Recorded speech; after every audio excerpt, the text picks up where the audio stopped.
Ticība sev nav kaut kas tāds, kas būtu tāda vienkārši abstrakta frāze vai vienkārši pozitīvās domāšanas kaut kāds abstrakts. Ja tas ir tāds ļoti praktisks konstrukts iekšējais, uz kuru balstās katrs tavs lēmums. Ja tev šīs struktūras iekšā nav, tad tu vari darīt ļoti daudz, bet tu to dari ne sev. Tu vari klausīties, tu vari pielāgoties, censties, izpatikt, gaidīt atzinību, bet iekšēji vienmēr tev būs tā sajūta, ka tu dzīvo pēc kaut kāda sveša scenārija. Tad, ja tev nebūs ticība sev, tu darīsi lietas nevis tāpēc, ka tu jūti, tā esmu, es tā vēlos, bet tāpēc, ka kāds to novērtēs, apstiprinās, vai vismaz dos tev drošību, ka kāds tevi varbūt pat nepamet.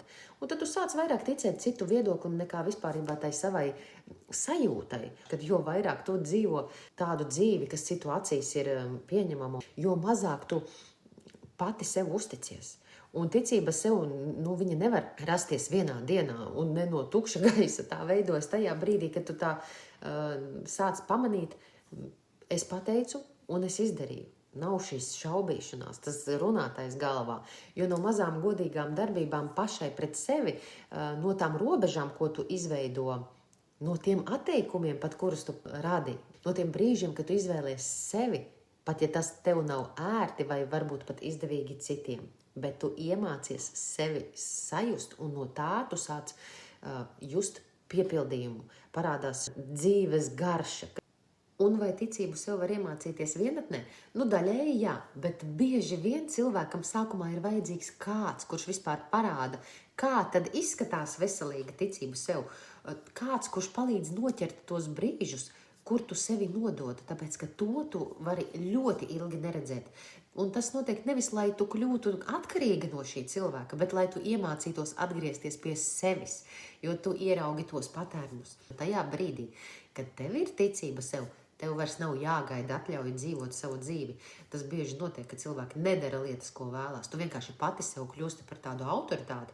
Un tas ir tas punkts, kur sākās izmaiņas, sākas transformācija. Bet tik daudz no tā mūk un baidās. Tāpēc, ka tas maina dzīvi, tas maina to, kas tu esi. Jo tas, kas tu neesi, sāk no tevis atkrist. Un tas, kas tur parādās, tas vairs nav ērts citiem. Tas ir tik zināms un tik jau izrunāts vienmēr krustu un šķērsu, bet smieklīgākais ir tas, ka cilvēks nevar saņemties šīm pārmaiņām. Viņš nevar sākt darīt. Viņš sev stāsta visu kaut ko, kāpēc tas nevar strādāt un kāpēc viņš paliks vecajā situācijā un kāpēc viņš neies uz maksimumu. Tāpēc, ka viņam vecais ir joprojām drošāks un viss vecais sauc tevi apakaļ un saka, nāc, pasēdi tajā upurītī, tas taču tik pazīstami, tevi pažēlos, un tev taču nebūs vienai jāiet un jārada kaut kas jauns, ka tev tur, piemēram, varbūt gadiem nebūs kaut kāda baigā rezultāta, tur kaut kāds ramdans rezultāts būs, ja, bet nebūs nekāda baigā priekšnesuma, kurš parādītu, ka, tev baigi paveicās. Tāpēc, ka tas ir nevis veiksmes, bet tas ir vienkārši disciplīnas un klātbūtnes nosacījums, ka tu tos izpildi katru dienu. Nevis priekš citiem, bet priekš sevis. Un ticība sev ir vienkārši neatņemama sastāvdaļa, kas ir jātrenē katru dienu.